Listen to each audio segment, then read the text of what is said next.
महानगरपालिका निवडणुकीत प्रभाग क्रमांक 14 मधून नाझिया जाकीर अत्तर यांनी विजयाचा गुलाल उधळत दणदणीत विजय मिळवलाय। प्रचार काळात त्यांनी प्रभागातील नागरी समस्या, स्वच्छता, पाणी पुरवठा, रस्ते, आरोग्य सेवा तसेच महिला व युवकांच्या सक्षमीकरणावर ठोस भूमिका मांडली होती।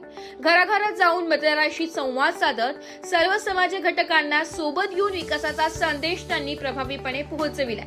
त्यांच्या प्रामाणिक प्रयत्नांना मतदारांनी भरघोस प्रतिसाद देत विजयी कौल दिलाय। या विजयानंतर परिसरात जल्लोषाचे वातावरण निर्माण झाले असून समर्थक व कार्यकर्त्यांनी गुलाल उधळत आनंद साजरा केलाय। विजयानंतर बोलताना नाझिया जाकीर अत्तर यांनी प्रभाग क्रमांक 14च्या सर्वांगीण विकासासाठी पारदर्शक व लोकाभिमुख कारभारासाठी कटिबद्ध राहण्याची ग्वाही दिली असून नागरिकांच्या विश्वासास पात्र ठरण्याचा निर्धार त्यांनी व्यक्त केलाय। नमस्कार, नाशिक लोकशाही न्यूज मध्ये सर्व प्रेक्षकांचे स्वागत। तर आपण आलेलो आहोत प्रभाग क्रमांक 14 येथे।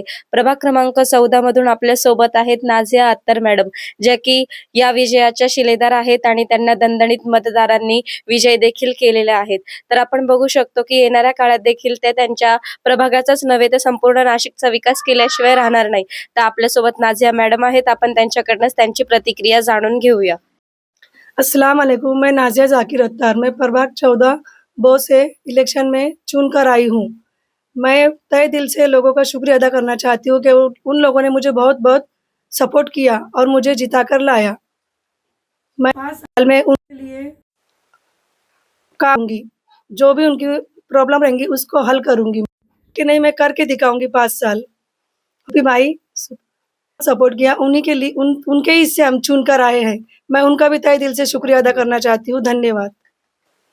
तर जाकीर अत्तर हे फक्त प्रभाग क्रमांक 14 मध्ये नसून तर संपूर्ण नाशिक मध्ये त्यांनी सामाजिक कार्य असो, सांस्कृतिक कार्य असो किंवा लहान सहान गोष्टी असो, ते गॅरेजचा त्यांचा व्यवसाय असल्या कारणाने रात्री कोणतीही अडचण आली तर हे सर नक्की धावून आलेले आहेत। तर त्यांचाच फायदा त्यांना या येणाऱ्या इलेक्शन मध्ये झालेला आहे। तर नागरिकांनी म्हणूनच ताईंना एवढ्या मतांनी विजयी देखील केलेले आहेत।